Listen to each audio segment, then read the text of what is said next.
Mabuti na lang mga kababayan ha, mabuti na lang. Mayroong isang senador na katulad ni Senador Rodante Marcoleta na nagmamalasakit sa mga nasa barangay. Sir Chairman, inaabot nung sa kanyang asawa. Tiningnan mo ba ako yung itsura ng asawa mo habang inaabot mo yung 1,500 na honorarium mo? Opo. Ano ang itsura niya? Nakangiwi po eh. Ba't di ka mapapangiwi sa 1,000?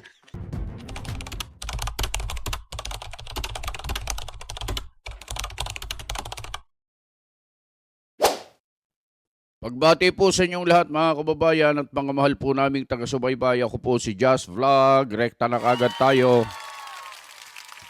Meron po kaming ipapapanood po sa inyo na isang video mula po sa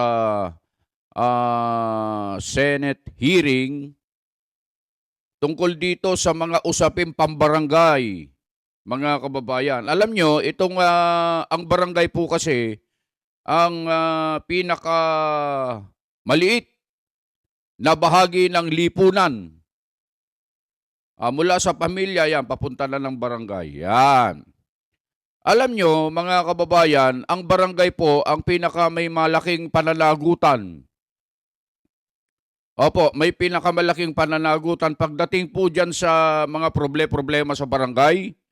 Oo, hindi naman po idudulog kaagad dyan sa munisipyo eh. Kung hindi muna dadaan sa barangay.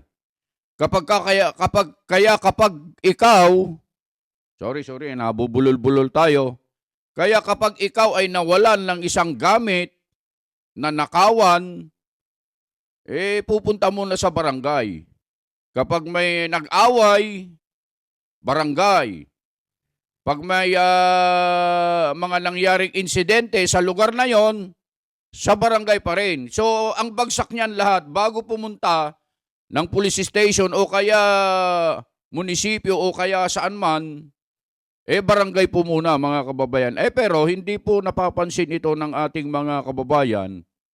Ang mga empleyado sa barangay ay napakaliliit ng kanilang tinatawag na sweldo. Yung kanilang sahod. Mantakin mong nasubukan po kasi namin, naging barangay tanod po kami minsan mga kababayan, noong yung aming tito ay naging kapitan. Nasubukan po namin naging barangay tanod mga kababayan. Mababa talaga sweldo. Hindi ko nasasabihin, baka kayo ay maatake lang at makulaps kayo mga kababayan ha. Oo. Oo, mas malaki pa yung tip sa mga biba. Malaki naman talaga yun. Bilyonaryo ba naman yung nagtitip eh.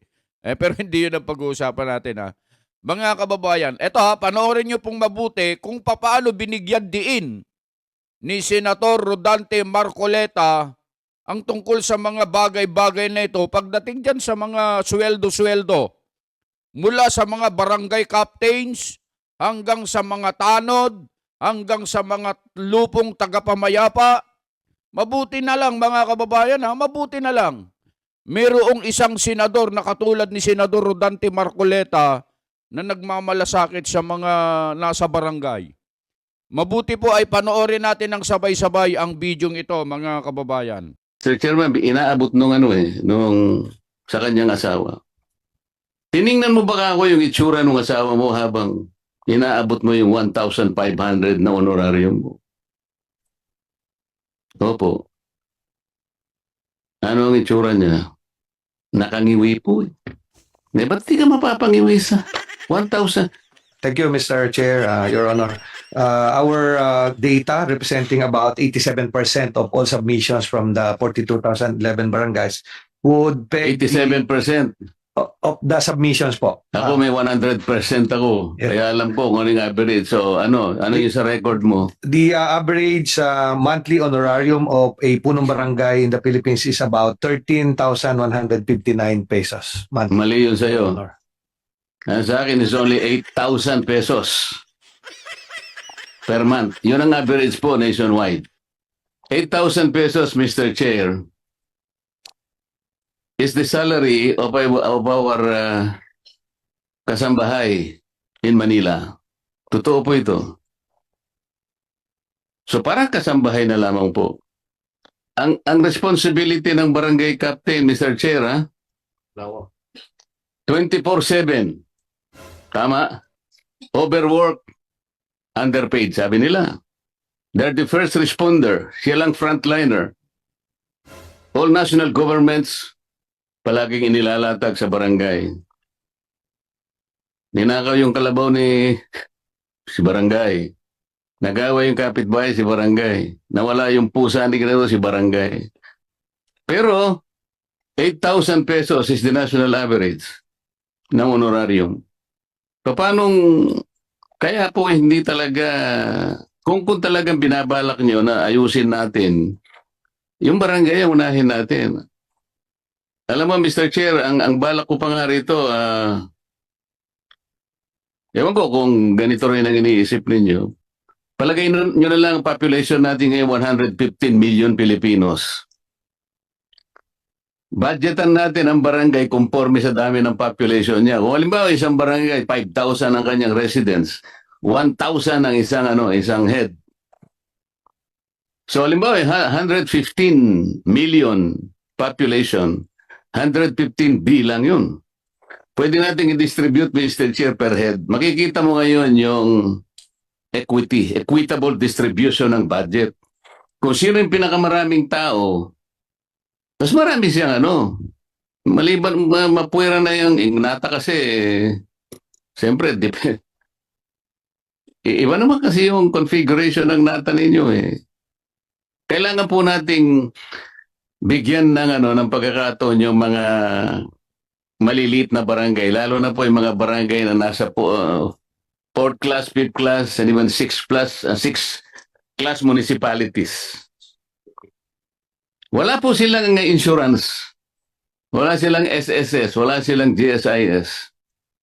Do you know the average honorarium of a barangay tanod nationwide?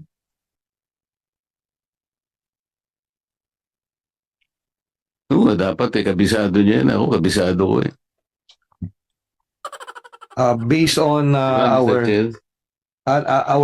data, the average honorarium of a barangay tanod in the Philippines is about Based on your 87% submission again. it's about 73% for 0.86% So, submission. bumaba pa ng konti. Oh. The average, Your Honor, is about 1,590. So, tumama ka dyan. Isip-isipin mo naman. 1,000 pesos. 1,500 pesos per month. Minsan, alam mo, Mr. Chair, tinanong ko yung kapitan. Kapitan, did you have the privilege or opportunity to witness, for example, your barangay tanod handing to his wife the monthly honorarium? Sir Chairman, inaabot nung sa kanyang asawa. Tiningnan mo ba ako yung itsura ng asawa mo habang inaabot mo yung 1,500 na honorarium mo? Opo. Ano ang itsura niya? Nakangiwi po. Ba't di ka mapapangiwi sa 1,000? Tingnan mo na. Madam Jessica D. Ito ay kakilala ko. Siya yung presidente ng lahat ng kapitan sa buong Pilipinas.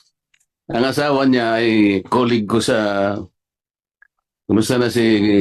Mayor na ba siya o congressman pa rin? Mayor Ano po ang may bibigay niya sa pamilya niya? 1,500.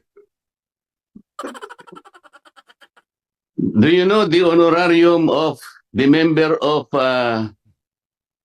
Lupon Tagapamayapa? Ayan, maiiyak ka na dyan. Mr. Chair, thank you very much. The average honorarium of a Lupon Tagapamayapa member is about 1,027 pesos Ay, mali per ka. month. Maling-mali yan.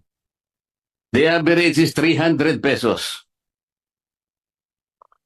Paano makakapamayapa? Alam mo, Mr. Chair, sa Maynila, Kasi ako nagtatanong po isang barangay sa Maynila, sa unang pagkakataon nabigla ko, kasi ang binanggit niya ay magkano po honorarium ng inyo? 1,000 pesos po, nabigla ako. Napakaswerte ka ako ng ano niyo. Ngayon lang ako nakarinig, 1,000 pesos pala ang honorarium ng isang miyembro ng Lupon Tagapamayapa. Sir, 1 year po yun. Sabi niya sa akin. Ibig sabihin, 3 piso sa loob ng isang araw. Sinong mapapayapa mong isang komunidad? Ito po yung tingnan natin, Mr. Chair. Minomonitor yun nga, kaya medyo nagsisintimiento ng chairman natin. 2012. Kupong-kupong pa yan Ang pinagtutuunan yung pansin, Magna Carta. Titingnan po niya yung Magna Carta. Walang sinasabing karagdagang benefit ng barangay kung pag-uusapan kung saan tayo kukuha ng additional funding aside from Denata. Wala po sa Magna Carta yan Pero ako pong gusto kong pagkukulan ng pansin, bigyan natin ng mas maraming pondo. Kamukha ng mga departamentong hindi naman nagagamit ang kanilang budget. Alam ng ating chairman yan, ang absorptive capacity, bibigyan mo ng 100%, ang magagamit niya lang 25%. Ibigay lahat sa barangay yan para umusad sila. So yun po mga kababayan, yung naging pahayag ni Senator Rodante Marcoleta tungkol po dito sa usapin sa barangay pagdating sa sweldo, sahod nila na sana mabigyan ng pansin. Sana naman ay maitaas yung sahod nila. Isipin mong lupong tagapamayapa, 300 pesos ba yun? 300 pesos? Sinong mapapayapa mo? Sabi nga niya, sinong mapapayapa mo doon sa 3 pesos per day, mga kababayan, doon sa barangay mo kung gano'n ang sweldo mo?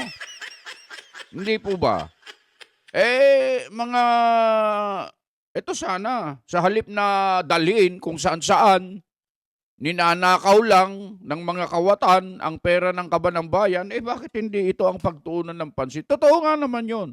Na-experience po kasi namin yun Kaya alam po namin, sinasabi po namin, mga kababayan, mababa talaga. Diyan pa naman ang bagsakan ng lahat ng problema sa barangay. Katulad nga ng sinabi kanina, konting problema. Barangay lahat yan, mga kababayan. 24/7 po yan na trabaho ng barangay, lalo na po yung barangay captain.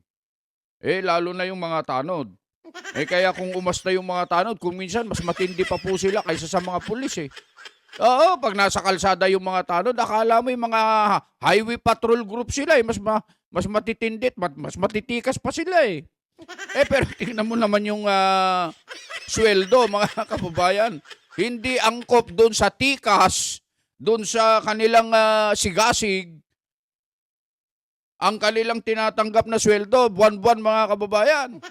Sana magising ang mga nasa kinaukulan at maitaas naman yung uri ng antas ng pamumuhay ng ating mga public servant dyan sa barangay, mga kababayan. Pagiging masaya ka bang magtrabaho pagka ganun naman? Kaya nga yung iba, halos ningas kugon na lang ang kanilang pagtugon sa kanilang mga pananagutan dahil sa kulang talaga mga kababayan. Mga kababayan, yun lang. Na-share lang namin. Sa mga nasa barangay po, ito, dapat pasalamatan natin si Senator Rodante Marcoleta sapagkat nandyan siya. Nakikita niya yung mga bagay na ito at para po sa ating mga kababayan, suportahan pa natin. Patuloy natin na idalangin ang Senator Rodante Marcoleta nang sa ganun ay may pagmalasakit pa ang kapakanan ng ating mga kababayan. Yun lamang ang i-share namin sa araw na ito, mga kababayan. Muli po ang inyong lingkod, Just Vlog. Bumabati po sa inyong lahat ng isang magandang araw. Ano man po ang inyong ginagawa, nasaan man po kayo, lagi po kayong mag-iingat.